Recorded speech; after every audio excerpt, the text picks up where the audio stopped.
बिहार ऐसी भूमि रही है जो ऋषियों और महात्माओं की भूमि रही है। बिहार ऐसी भूमि रही है जो माता जानकी की भूमि रही है। बिहार ऐसी भूमि रही है जो देने की भूमि रही है। माता जानकी ने त्याग दिया, तपस्या दिया, और किसके लिए दिया? प्रभु श्री राम के लिए दिया। उन्होंने इतनी बड़ी भक्ति की मर्यादा को स्थापित किया कि माता जानकी प्रभु श्री राम से भी आगे हो गई, और इसीलिए सीताराम कहा जाता है। और आज भी इस पावन धरा महाकुंभ में लोग मुंह से सीताराम ही कहते हैं।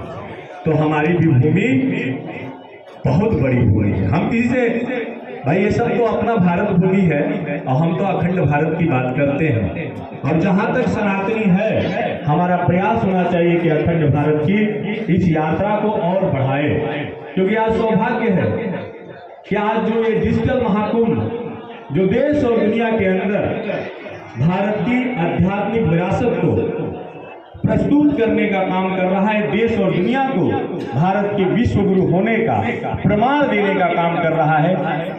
आज उस गौरव की जब हम अनुभूति करते हैं तो हमारे लिए सौभाग्य का विषय है कि हमारा जो नेतृत्व है, आज देश का प्रधानमंत्री जो विश्व भर में हमारे नरेंद्र मोदी जी ने डिजिटल कुंभ का प्रचार किया, तो वहीं उत्तर प्रदेश के यशस्वी मुख्यमंत्री योगी आदित्यनाथ जी ने देश भर में महाकुंभ का प्रचार किया। और हमने भी, क्योंकि हमेशा हम लोग इस काम के लिए लगे रहते हैं कि जब विराट कोई स्वरूप में कोई कार्य करता है तो इकाई ताकतों को भी लगना होता है।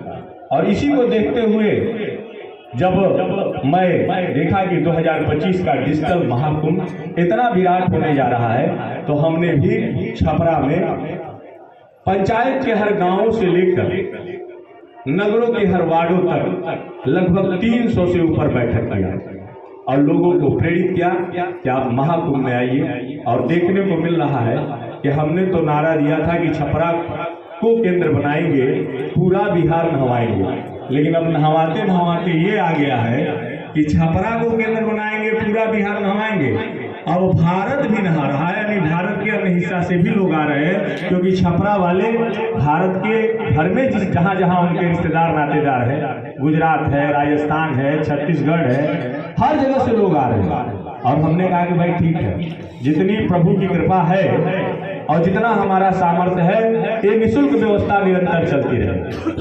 रजिस्ट्रेशन भी निःशुल्क हुआ, व्यवस्थाएं भी निःशुल्क हैं, क्योंकि हम लोग का प्रयास है कि लोग जागरूक हैं और उद्देश्य तय है, क्योंकि बिना उद्देश्य के कोई कार्य नहीं होता।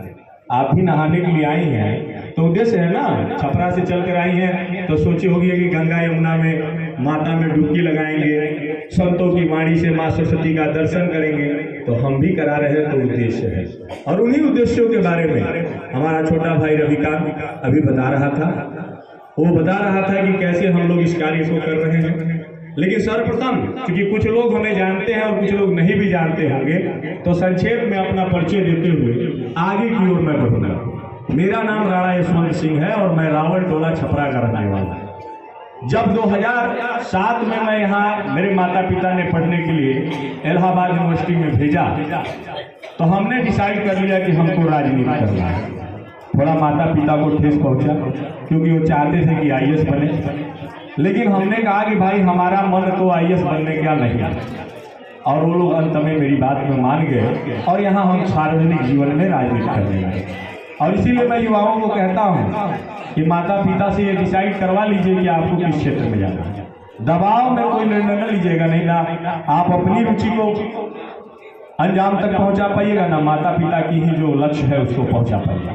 इसलिए गौरव की बात है, देश और दुनिया में लोग इनको जानते हैं, भारत के अन्य हिस्सों में भी लोग जानते हैं, लेकिन छपरा के अंदर कुछ लोग जानते हैं और बहुत लोग नहीं जानते हैं। इसीलिए इसी पक्ष के जो हमारे 5वें पीठ पर विराजमान गुरु महाराज हैं, जिनसे हमने गुरु मंत्र की दीक्षा ली, उन्होंने मुझे आदेश किया कि तुम इतना अच्छा काम करते हो और तुम्हारे यहाँ छपरा और बिहार भर के लोग आने वाले हैं, तुमने ऐसा काम आरंभ किया है। दयाल जी की छपरा के थे और उनकी जीवड़ी की पुस्तक मैं तुम्हें दे रहा हूँ। लगभग 5 दिन का कार्यक्रम ही चला, 13 से 17 तक, और मौनी अमावस्या के दिन भी 28, 29, 30 भी वहां स्वामी जी के द्वारा जो महात्मा भेजे गए थे, अनवरत सत्संग का कार्यक्रम इसी और एक सिद्धांत की, एक राष्ट्रवादी संगठन से राजनीति की।